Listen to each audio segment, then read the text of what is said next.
Llénate de sabiduría al conocer más de la palabra de Papito Dios. Hola, yo soy Daniela y quiero darte la bienvenida a este podcast Disconnect to Reconnect, o sea, desconectarnos para reconectarnos, donde el objetivo es desconectarte de tu cotidiana vida, del estrés que continuamente tenemos para reconectarte con Papito Dios, es decir, con quien da vida a tu vida. Si eres nuevito, quiero darte la bienvenida y decirte que puedes escuchar todos los episodios desde el número 1 ya que está ordenado de manera secuencial, sea por YouTube o por cualquier plataforma de podcast. Y así vas a poder tú igual leer y completar la Biblia enterita en un año.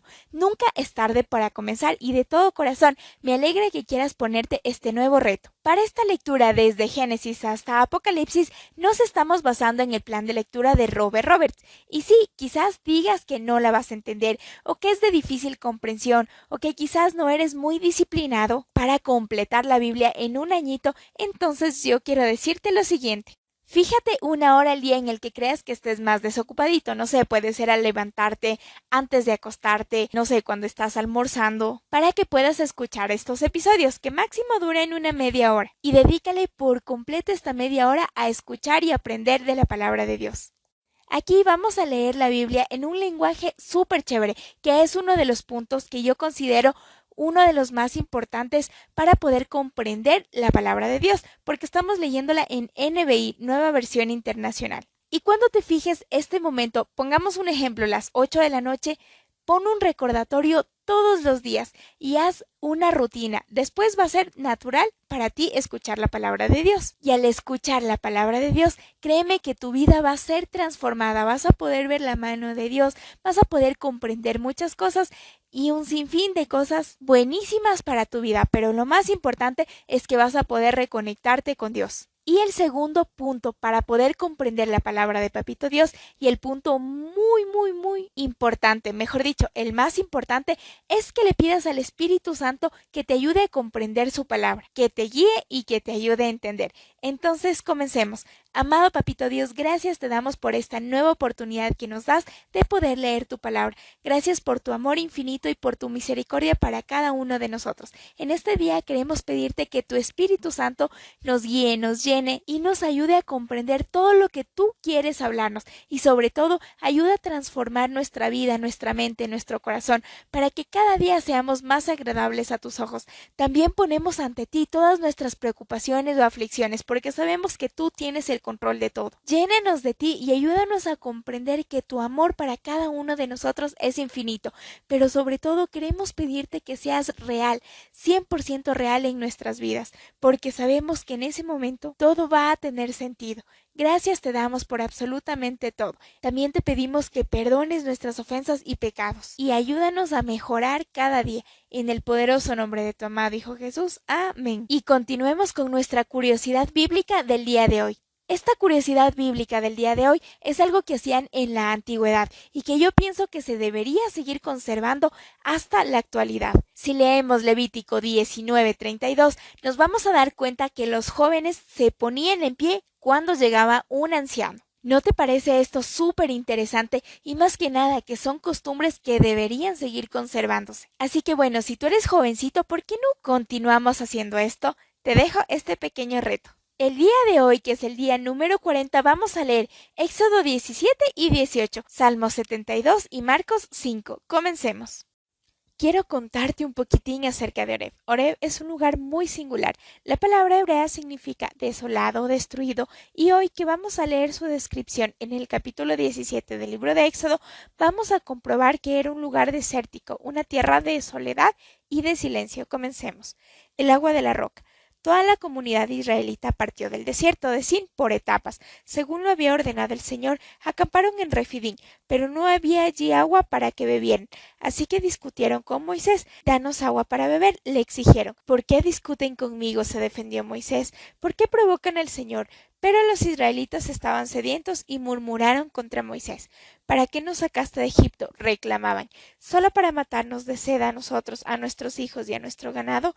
Clamó entonces Moisés al Señor y dijo: «¿Qué voy a hacer con este pueblo? Solo falta que me maten a pedradas. Adelántate al pueblo», le aconsejó el Señor, «y llévate contigo algunos jefes de Israel, pero lleva también la vara con que golpeaste el Nilo.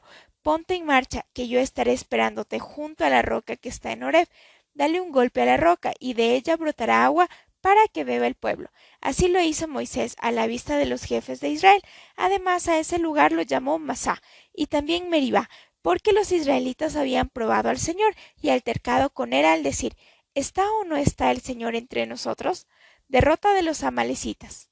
Los amalecitas vinieron a Refidim y atacaron a los israelitas. Entonces Moisés ordenó a Josué: escoge algunos de nuestros hombres y sal a combatir a los amalecitas. Mañana yo estaré en la cima de la colina con la vara de Dios en la mano.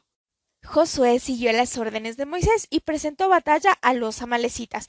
Por su parte, Moisés, Aarón y Hur subieron a la cima de la colina. Mientras Moisés mantenía los brazos en alto, la batalla se inclinaba en favor de los israelitas, pero cuando los bajaba se inclinaba en favor de los amalecitas. Cuando a Moisés se les cansaron los brazos, tomaron una piedra y se la pusieron debajo para que se sentara en ella. Luego Aarón y Hur sostuvieron sus brazos, uno el izquierdo y otro el derecho, y así Moisés pudo mantenerlos firmes hasta la puesta del sol. Fue así como Josué derrotó al ejército amalecita a filo de espada. Entonces el Señor dijo a Moisés: pon esto por escrito en un rollo para que se recuerde y que lo oiga bien Josué. Yo borraré por completo bajo el cielo todo rastro de los amalecitas. Moisés edificó un altar y lo llamó: El Señor es mi estandarte, y exclamó, porque levantó su mano contra el trono del Señor. La guerra del Señor contra Amalec será de generación en generación. ¿No te parecen unos israelitas muy quejones? Bueno, a mí sí, pero ¿sabes? Yo también he sido como los israelitas, que a pesar de haber visto y recibido cosas súper increíbles de Dios, me quejo y reniego en varias circunstancias, porque las cosas no salen como yo quiero o yo espero. Y como te he dicho en varias ocasiones, no te digo esto con orgullo, mucho menos diciéndote que está bien, más bien para que juntos podamos ser conscientes de este tipo de errores que nos estamos encontrando en la Biblia y que se relaciona con nuestros errores y nuestra vida. Y sé que Dios nos está hablando con amor para que empecemos a cambiar. Y por experiencia propia te digo que si algo no está como tú quieres o en el momento que quieres, es porque Dios tiene algo muchísimo mejor para tu vida. Él ya tiene un plan preparado y estructurado, y absolutamente todo lo hace con un fin y un propósito. Así como para los israelitas, que ellos renegaban, pero Dios ya tenía su plan establecido para llegar a la tierra prometida. Sabes, en algunas ocasiones la peña de Oreb se relaciona con el Señor golpeado por nosotros, y si me preguntas por qué, pues si leemos Juan 4, 13, 14, nos vamos a dar cuenta que nos dice que Jesús es la fuente de agua viva, y Jesús por nuestros pecados fue golpeado, y relacionando con la peña de Oreb, al ser golpeada produjo agua para que los israelitas. Y lo que te quiero decir con esto es que ves que la Biblia es inspirada por Dios, es decir, es más que real, porque solo Dios puede relacionar y sincronizar hechos, historias de distintas épocas, culturas, edades, y de una manera tan perfecta, así que crees 100% en su palabra, en su verdad y en sus promesas. Y además también hay una canción, no sé si has escuchado, que dice: Cristo es la peña de Oreb que está brotando. Con todo te la voy a dejar en la descripción también. Y el punto que más quiero resaltar de este capítulo es que podemos notar cómo el poder de Dios y el esfuerzo humano trabajan juntos. Moisés golpeó la roca, pero solamente Dios pudo sacar agua. Moisés oró y levantó sus manos. Josué peleó, pero quien dio la victoria fue Dios. Pero siempre el que recibió la gloria fue Dios. Como alguna vez te mencioné, es necesario hacer nuestra parte y de la mejor manera, pero también creer y estar convencido que Dios va a hacer su parte. Y bueno, Él todo lo hace de la mejor manera. Es decir, trabaja como si todo dependiera de ti, pero cree y confía como si todo dependiera de Dios. Nosotros somos un equipo súper potente junto a Dios, donde las dos partes tienen que trabajar. Dios no nos quiere deseosos, Dios prospera y ayuda al que trabaja. En estos días, en un video recibí una pregunta que me decía que si nosotros también tenemos que actuar o como muchos solo esperan que Dios trabaje. Reinaldo hacía referencia a una película del Todopoderoso, pero bueno, esta pregunta me pareció súper chévere, porque sabes, el problema de muchos de nosotros es que solo esperamos a que Dios actúe y creemos que por orar una vez ya todo se va a solucionar, y aunque Dios sí lo puede hacer, Dios no responde al que solamente espera, sino al que trabaja y se esfuerza independiente de lo que le estés pidiendo a Dios, sea por un problema, por un sueño o por cualquier cosa. Y esto es un grave problema, porque como esperamos que Dios responda, creemos que nosotros no debemos hacer mayor cosa, que Dios se encargará de todo. todo, y cuando no vemos la respuesta de Dios, nos frustramos y hasta nos enojamos con Dios. Y lamentablemente muchos hasta se alejan porque supuestamente Dios no les responde. Pero sabes, lo que no se dan cuenta es que no trabajaron o hicieron algo para recibir esa respuesta. Y es por eso que te digo que es un grave error. Con esto te quiero decir que tú también hagas tu parte y que no solo esperes sentado. Y finalmente quiero hablar acerca de cómo Moisés mantenía los brazos en alto y cómo Uri y Aarón le hicieron sentar en una piedra porque estaba cansado, haciendo énfasis que cuando Moisés tenía sus manos levantadas, Josué ganaba la batalla, mientras que si los bajaba, perdían. Y finalmente, como Dios fue quien les dio la victoria. En resumen, vemos cómo en conjunto con Dios, Moisés, Aarón, Uri y Josué tuvieron la victoria. Las manos levantadas de Moisés representan nuestras oraciones en batallas, donde muchas veces vamos a cansarnos y agotarnos por las dificultades de la vida. Por eso busca amigos y relaciónate con aquellas personas que te ayuden en esos momentos difíciles de la vida, que cuando estés cansado y a punto de bajar tus brazos, venga alguien y te levante y te ayude a seguir. Por eso te recomiendo que te congregues en una iglesia, porque vas a rodearte de personas que te apoyen de distintas maneras a sobrellevar tus cargas. Josué peleó en el campo y Moisés oró, mientras que Aarón y Hur apoyaron a que Moisés continúe levantando las manos. Muchas veces te va a tocar pelear a ti en el campo y otras orar, en otras apoyar, pero sabes, en cualquiera de las situaciones que te encuentres, apóyate siempre en Dios y sé un amigo y una persona que apoya a los que te rodean. Todos en conjunto como hermanos y junto a Papito Dios vamos a ganar todas las batallas y que en el lugar que te toque estar lo hagas de la mejor manera. Una de las mejores cosas es aligerar tu carga y dividirla. Veamos cómo lo hizo Moisés en el capítulo 18 del libro de Éxodo. Jetro visita a Moisés. Todo lo que Dios había hecho por Moisés y por su pueblo Israel y la manera como el Señor había sacado a Israel de Egipto llegó a oídos de Jetro, sacerdote de Madián y suegro de Moisés. Cuando Moisés despidió a Séfora, su esposa, Jetro la recibió a ella y a sus 2 hijos. Uno de ellos se llamaba Gersón, porque dijo Moisés: soy un extranjero en tierra extraña. El otro se llamaba Eliezer, porque dijo: el Dios de mi padre me ayudó y me salvó de la espada del faraón. Jetro fue al desierto para ver a Moisés, que estaba acampando junto a la montaña de Dios. Lo acompañaban la esposa y los hijos de Moisés. Jetro le había avisado: yo, tu suegro Jetro, voy a verte. Me acompañan tu esposa y sus 2 hijos. Moisés salió al encuentro de su suegro, se postró ante él y lo besó. Luego de intercambiar saludos y desearse lo mejor, entraron en la tienda de campaña. Allí Moisés contó a su suegro todo lo que el Señor había hecho al faraón y a los egipcios en favor de Israel, todas las dificultades con que se habían encontrado en el camino y cómo el Señor los había salvado. Jetro se alegró de saber que el Señor había tratado bien a Israel y lo había rescatado del poder de los egipcios, y exclamó: alabado sea el Señor, que los salvó a ustedes del poder de los egipcios. Alabado sea el que salvó a los israelitas del poder opresor del faraón. Ahora sé que el Señor es más grande que todos los dioses, por lo que hizo a quienes trataron a Israel con arrogancia. Dicho esto, Jetro presentó a Dios un holocausto y otros sacrificios, y Aarón y todos los jefes de Israel se sentaron a comer con el suegro de Moisés en presencia de Dios. Al día siguiente Moisés ocupó su lugar como juez del pueblo, y los israelitas estuvieron de pie ante Moisés desde la mañana hasta la noche. Cuando su suegro vio cómo procedía Moisés con el pueblo, dijo: ¿pero qué es lo que haces con esta gente? ¿Cómo es que solo tú te sientas mientras todo este pueblo se queda de pie ante ti desde la mañana hasta la noche? Es que el pueblo viene a verme para consultar a Dios, contestó Moisés. Cuando tienen algún problema me lo traen a mí para que yo dicte sentencia entre las 2 partes. Además, les doy a conocer las enseñanzas y las leyes de Dios.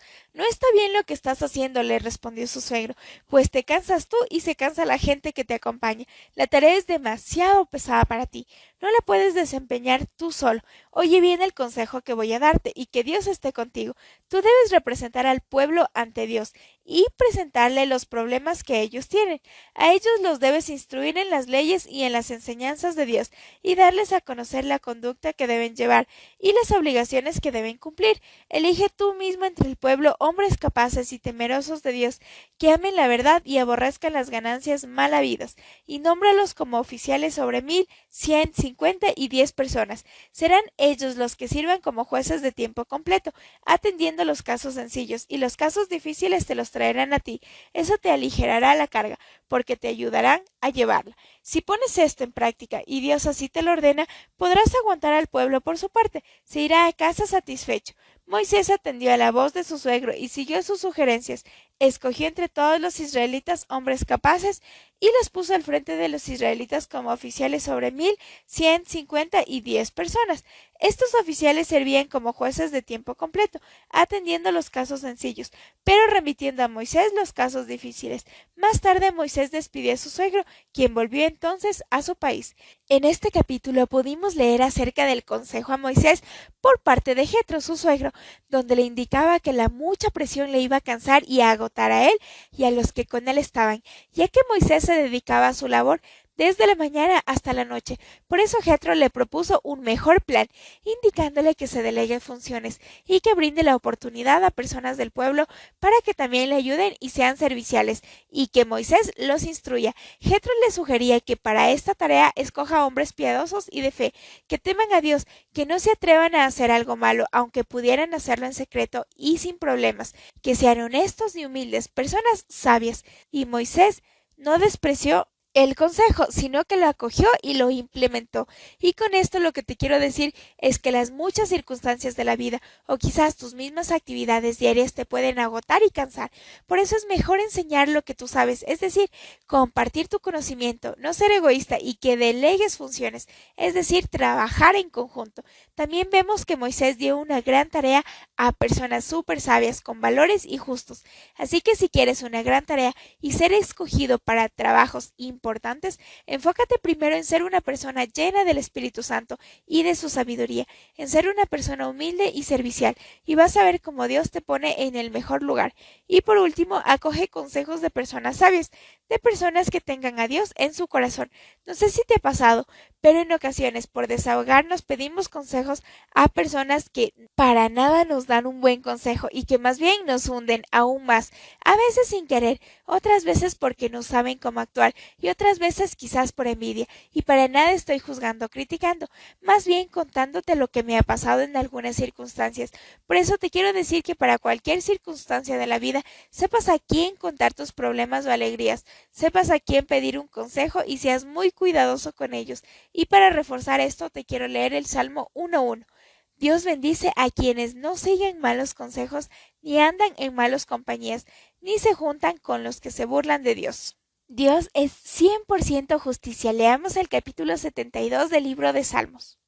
Oh Dios, concede tus juicios al rey y tu justicia al hijo del rey. Así juzgará con justicia a tu pueblo y con juicios justos a tus pobres. Brindarán los montes la paz al pueblo y las colinas la justicia. El rey defenderá la causa de los pobres del pueblo, salvará a los necesitados y aplastará a los opresores.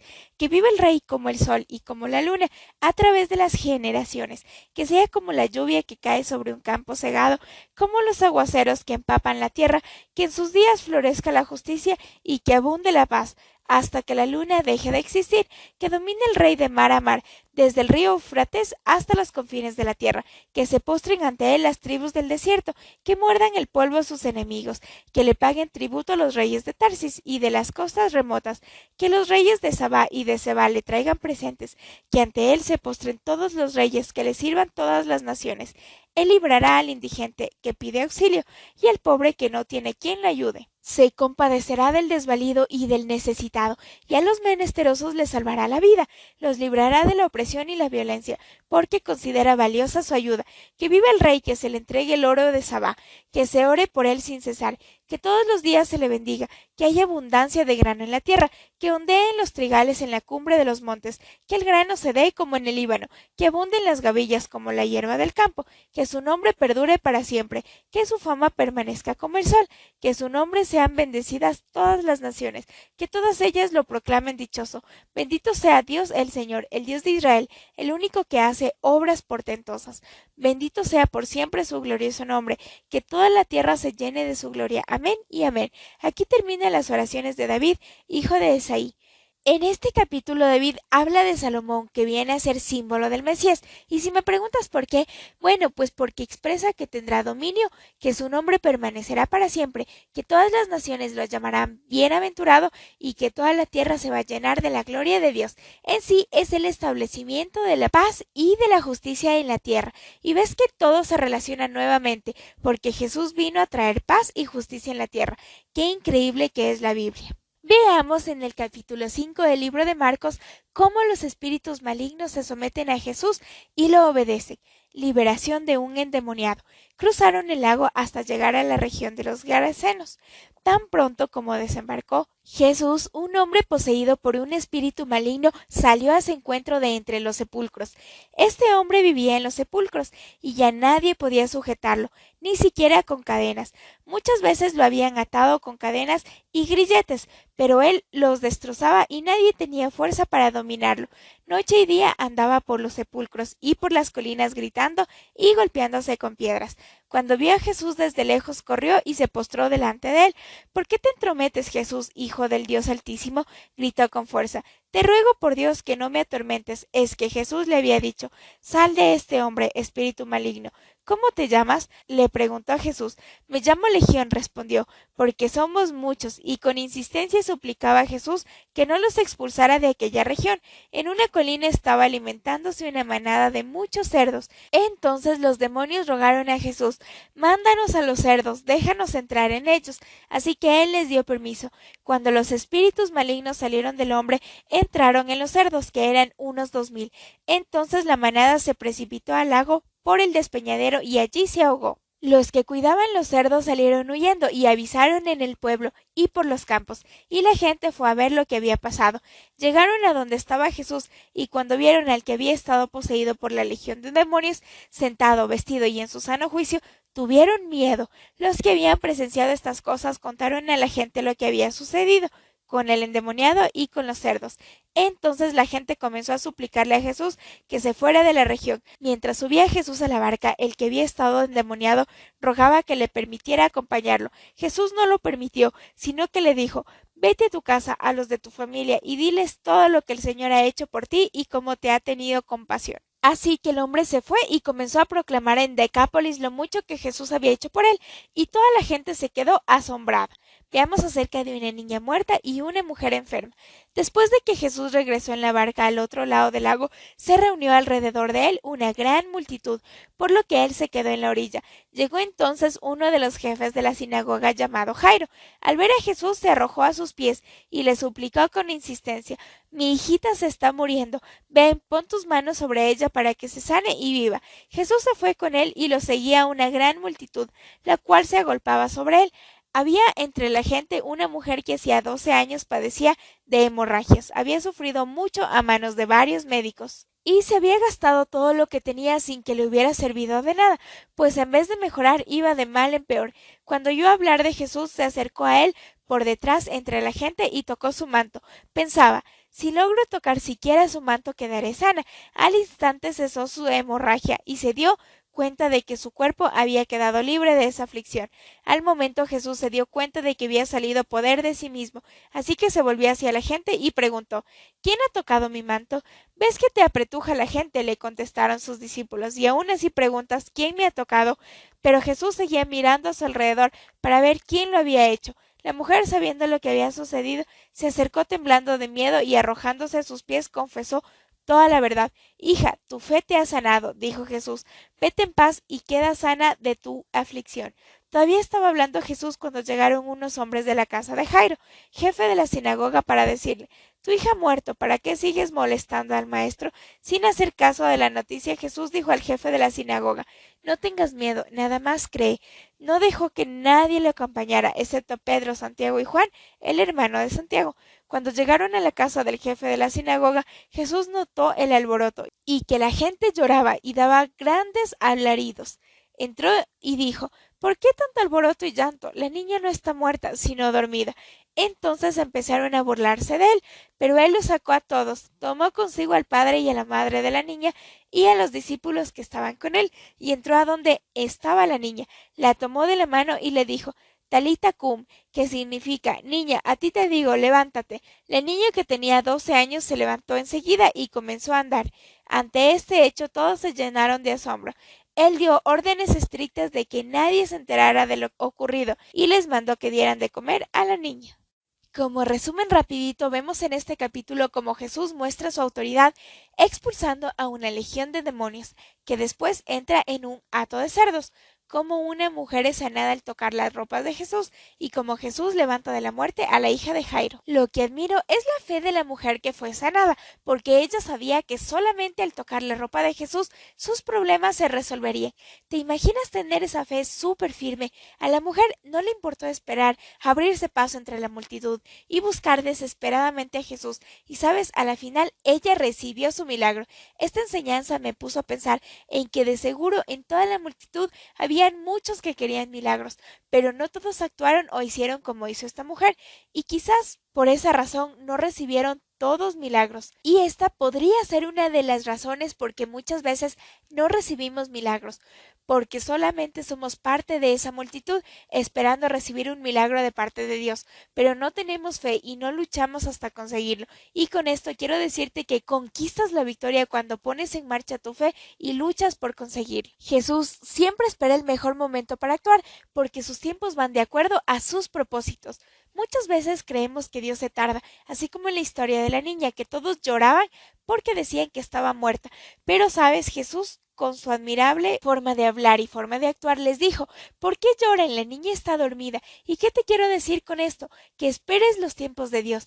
Clama con todo tu corazón y confía en que Dios te va a responder de la mejor manera, pero a su tiempo y conforme a sus propósitos. Y otro punto que quiero rescatar de la historia es el gran poder de Dios, en que Él es increíble y todopoderoso. No hay nada ni nadie sobre él. Vimos cómo echó fuera demonios y les ordenó que se fueran a los cerdos, y así sucedió. Con esto te quiero decir que si tú estás con Dios y pones tu confianza y mirada en Él, Dios te va a proteger, a respaldar y a cuidar siempre del enemigo y de todos aquellos que te quieran hacer daño. Es decir, nadie podrá tocarte porque Dios está guardando tu corazón y tu vida. Antes de terminar este día, quiero decirte que creas con todo tu corazón que Dios es muy bueno, que Dios te ama muchísimo y que Dios tiene los mejores planes para ti y para tu vida. Créeme que Él se alegra cuando tú pones de tu parte para volverte a conectar con Él. Y aunque no lo veas, Él está trabajando en tu vida para darte todo lo mejor, todo lo que Él ya ha preparado para ti. Gracias por estar aquí un día más. Mañana no te puedes perder porque vamos a ver acerca de los mandamientos. Espero que lo que estamos leyendo esté transformando tu corazón y tu vida y Dios se esté haciendo real en ti. Si te gustó este video te agradecería muchísimo que le des like y si no también te agradecería muchísimo que me comentes y que me digas por qué razón no te gustó y cómo puedo mejorar. Créeme que acojo con mucho cariño y agradecimiento todos esos comentarios. Espero que estés súper bien, te mando un fuerte abrazo, que Dios te bendiga muchísimo. Nos vemos el día de mañana. Chau, chau.